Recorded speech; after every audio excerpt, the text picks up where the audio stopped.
Thank you for joining us today on Pack 14 for Prepare Wicomico as we share information about emergency preparedness. And we encourage you to also check our website, wicomicocounty.org/ES, and that will give you additional information that we'll cover today on the show. And today we have David Shipley, our Director of Emergency Services. David, thank you for taking the time out of your schedule to join us. Happy to be here.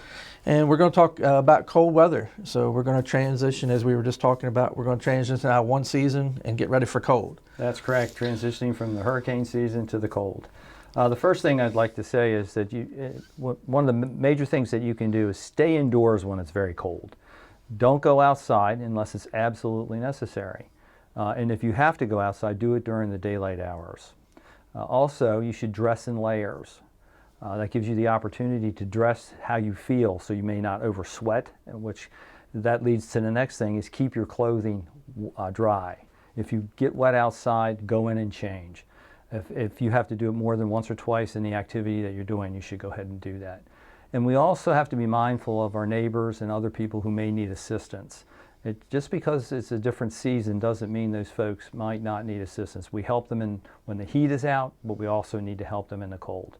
And don't forget your pet.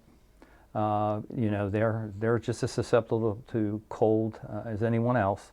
And bring them inside so they can stay warm. If they have to stay outside, make sure they have a warm enclosure or place to stay. So a lot of good information about the person and your pets and your family. Again, checking on those neighbors is very important. And traveling, so you should make sure your vehicle is prepared as well. That's correct. You should have an emergency kit in your vehicle. We suggest that be an ice scraper, that it be a flashlight, and also you should have a blanket in the car. Why? If for some reason you get stuck in a traffic jam because of an accident and it's cold, if you break down, it's something that you want to have. All right. You should always make sure that your car is half full of gas too. Never let it get below that. And if you have to travel, okay, you should travel with somebody else with you. And someone should know you should stay on the major roads, and someone should know what your destination is and when you're going to be in there and check in. You need to do that. And if you're told to stay off the roadways, please do so.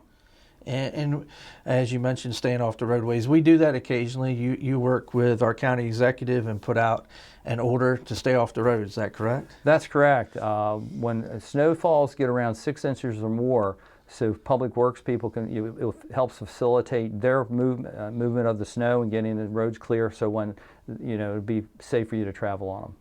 And if that's put out, the county executive will put out a declaration, and you'll put that out as a press release? That's correct. It'll go out press release. We hope it goes across our radio media as well as TV. Yep. So we encourage people to stay off the road, and we're trying to give those public works crews some ample and safe opportunity to clear the roadway. That, and until the roads are cleared, they're not safe for us to be on. You hear about black ice, you hear about all kinds of incidents where people lose control of their cars.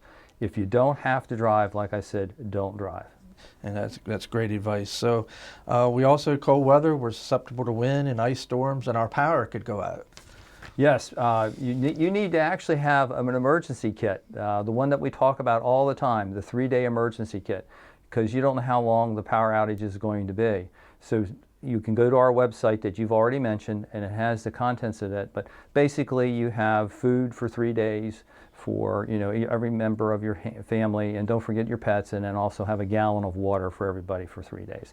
It's the same emergency kit. Remember, you had one for the hurricane season. Just keep it for the cold weather season also. All right. Yep, and make sure you've got plenty of food and non-perishables in, so they don't spoil if the power is going to be out for some period of time. That's correct. And do not use candles. Use flashlights, battery powered, and believe it or not, have a stock of blankets. You may have to hunker down in your home where you don't have heat, and you may be able to do that for some hours if you have blankets to wrap yourself in. But also don't forget, if you have lost power and it looks like it's going to be for an extended period of time, check with friends and relatives that live possibly out of your area where you could have power, and relocate to go there during your power outage. You can also check hotels and motels. They go there during the period of the power outage. And we've heard of people going to their workplace. Yes, the same analogy that you've heard me say when we talk about evacuations. Yes, you're evacuating your home. We would tell you to go to friends and family first if it was a hurricane, then go to hotels, motels, and then a personal work location. Now, we will not likely have a public shelter open unless the things get very extreme and it's going to be a long duration. And if you do happen to have a home generator, we want to issue some precautions about using that home generator. Yes, the most important thing that you need to do with a home generator is perform preventive maintenance on it every year. We hear stories of some people that didn't need it for 3 years. It sits in a shed or something, and they go out and they try it, and guess what? It does not work when they need it to work. So yes, make sure you perform preventive maintenance on that generator. It should never be brought inside. That means into a garage also, running something through a kitchen door or something like that. It should always be kept outside, running the electric inside. And a good thing would probably be a carbon monoxide detector just in case. That's correct. A carbon monoxide detector, yes, it would be a good idea. And you know, it's common sense stuff, but we need to make sure that people plan for the cold weather just like they do for hurricane season. Right. People get in a hurry to get cold, to get panicked, and they forget some of these important tips, especially that generator. And there's a lot more of information on, as you said, on the Department of Emergency Services website, which is www.wicomicocounty.org/ES. Go there, and we will even have during that the cold season, current advisories will be posted there.